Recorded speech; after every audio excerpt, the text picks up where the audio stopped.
Assalamu alaikum.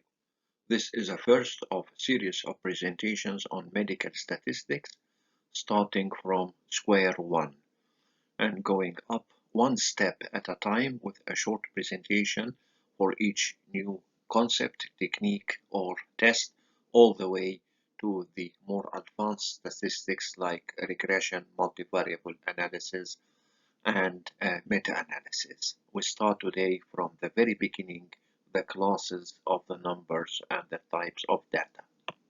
The very first step for doing any analysis or any calculations on a set of numbers or set of data like this is to find out what is the type of the data we are dealing with, because we use numbers in different ways, 4 different ways. Sometimes we use numbers like names. We can mark a certain group with a certain number, like we can mark blood groups 1, 2, 3, and 4, or we can mark dead or alive like 1 and 2 or 0 and 1, and the same applies for gender marking, for example. Or we can use numbers to tell that some group is more advanced than another, like in the TNM or the ASA. In these two examples, we use discrete numbers. That is, there is no fractions in between. You can either be 1, 2, 3, or 4, or whatever, but there are no fractions. We can also use continuous data and continuous numbers, like measuring weight and height and temperature. And these can take any value with all the possible values as fractions as well. There is a subtle difference in this group about the way we measure temperature, and we'll come to this in a second. So the first type of numbers is when we use numbers as a name, like numbers on players' jerseys, or if you want to mark out apples and oranges like 1 or 2 or whatever, or to mark out the neck levels, 1, 2, or 3, or 4 up to 6. In these examples, we are using numbers like names. They can either be equal or not equal. If you are 1, you will be oranges. If you are 2, you will be apples. But there isn't any fraction in between. And the same applies to neck levels. 6 is not more than 5, and 5 is not more than 1 or 2. They are just different.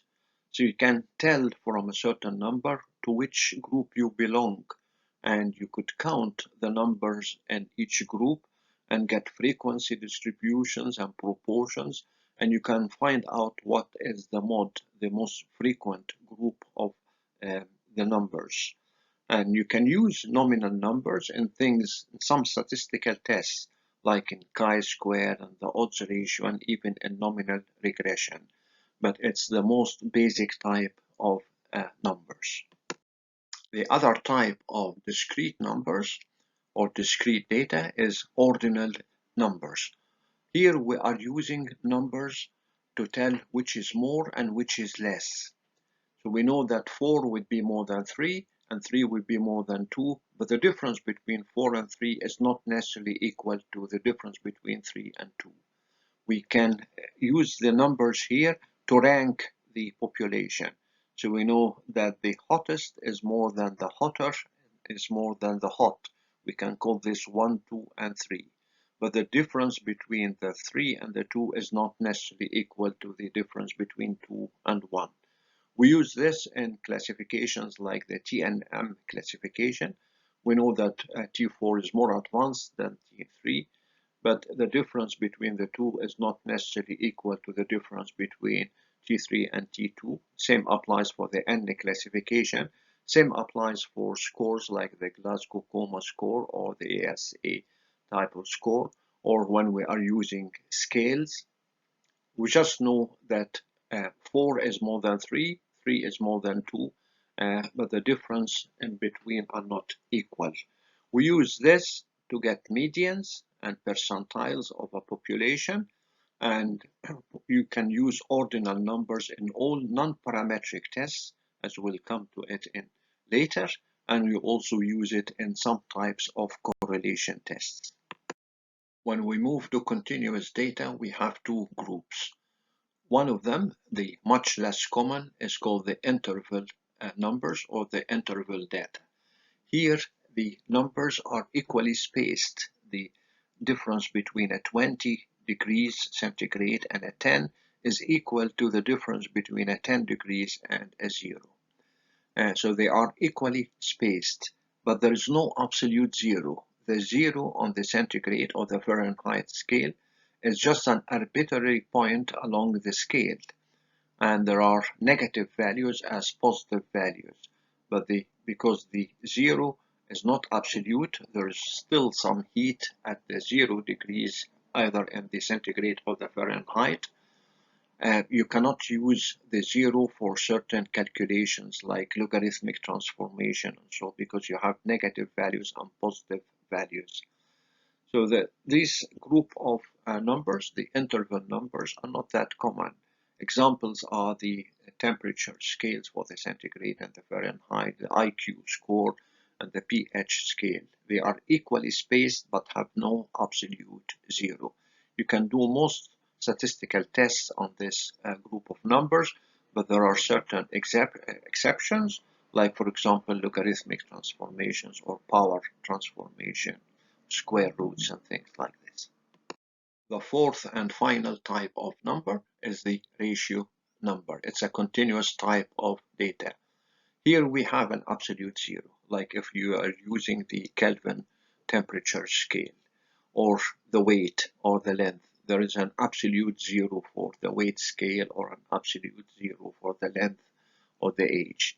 Here all mathematical and statistical operations can be done. So this is the highest degree of numbers, highest of the four types of numbers. Just to summarize, the four types of numbers start with the nominal. When we're using numbers like names, you can tell that 3 is different from 2 and 2 is different from 1, but you cannot tell whether they are more or less. They are just not equal. If you are using ordinal numbers, you can tell that 3 is more than 2 and 2 is more than 1, but they are not necessarily equally spaced. In the interval type of number, they are equally spaced, but there is no absolute zero, and you have negative values and positive values. In the ratio scale, they have all the above properties. They are different, they are more and less, they are equally spaced, and they have an absolute zero. So you can do all possible types of calculations. One last thing is that sometimes it can be useful to change a continuous set of data into a categorical or a discrete type of data by using certain thresholds or cut-off points. So you can use this to change a continuous variable into a discrete variable. We do this, for example, with exam marks. We can set up a threshold or a certain cut-off point at, say, 50% or 60%. Anything below this is a fail. Anything above this is a pass. And that way we can present and summarize the data in a more simpler way, but we also cannot do some statistical analysis because we have lost some of the properties of the data by this type of transformation. The other thing is you've got to be very careful about where to place cut-off points. Sometimes it is natural, like in this curve, for example, that plots recovery after a certain operation with the number of patients.